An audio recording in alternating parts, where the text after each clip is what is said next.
ada popok tradisional. Ibu tahu kan popok tradisional yang kain. Kalau zaman dulu kita cuci, terus kemudian dijemur, nanti dipakai lagi. Nah itu masih banyak, masih ada yang menggunakan seperti itu. Hanya kerugiannya kalau kalau popok tradisional katun ini, itu kalau makin sering dicuci makin keras.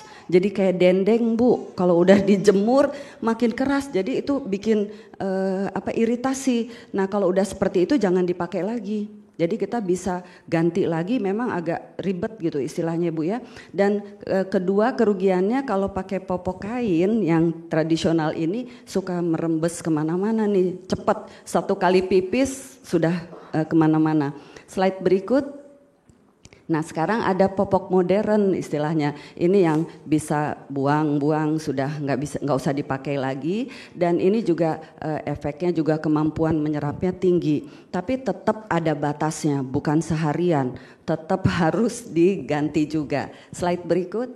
Nah ini yang ruam popok sering ditemukan, jadi dia merah-merah tapi gambarannya sebatas popok aja.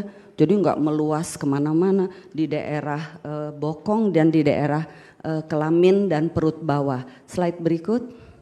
Nah ini kalau udah seperti ini kita langsung ganti, terus kemudian berhentiin dulu dari popoknya, jangan dipakai ini, jadi dianggap harus sering kena udara dulu, terus kemudian tadi dibersihkan dengan air yang mengalir dan keringkan sebelum menggunakan popok yang baru.